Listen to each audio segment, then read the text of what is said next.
Make Better Wealth Decisions, a podcast that explores how financial advisors' blind spots can harm your investments.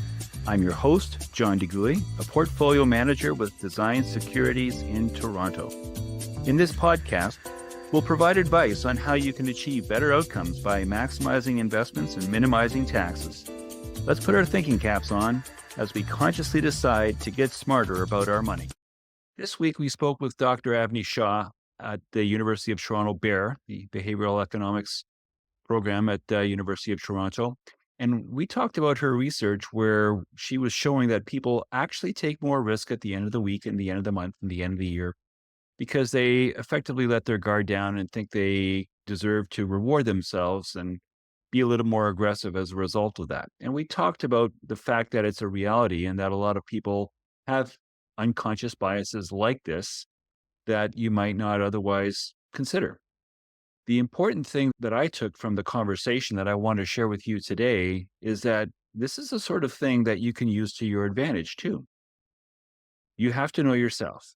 Before you do anything, you have to be aware of what your own tendencies are, and then you can use what Dr. Shah has shown us to your advantage if you are thoughtful and purposeful. Here's what I mean. If people do, in fact, take more risk at the end of the week or day or month or year or whatever, then you should know that and do your own investing accordingly. If you are aggressive, therefore, you should make a point of deliberately avoiding making those sorts of purchases at the end of the month or week or year, because you might be doing more harm than good, and you could be doing some self-harm unwittingly. And the way to deal with it is to preclude yourself from doing it. Sort of like putting your credit cards in water and then freezing it in the freezer and having to wait a day or two for the water to thaw before you can use your credit card. Similarly, if you can force yourself to deliberately not buy things at the end of a time frame because you know you might be piling on and taking on more risk than you otherwise might if you're already a risk taker, then that is the sort of thing that you might want to consider doing for yourself as a way of modifying your own behavior constructively, purposefully, knowingly. But the flip side works too.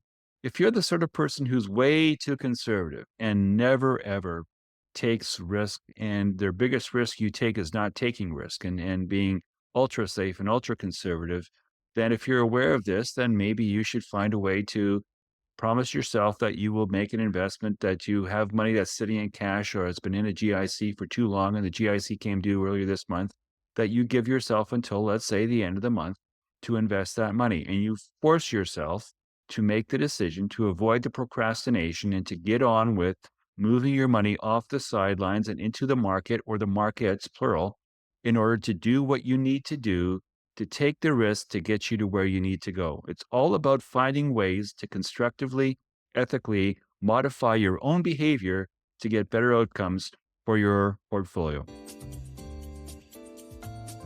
John DeGuy is a portfolio manager with Design Securities in Toronto. The views expressed in this program are not to be construed as specific advice. It is recommended that you consult a qualified advisor before taking action. His books, The Professional Financial Advisor 4, Stand Up to the Financial Services Industry, and Bullshift are available through Amazon and in bookstores throughout Canada. You can reach John at 647-STAND-UP. That's 647-782-6387, or at jdeguy@designedsecurities.ca.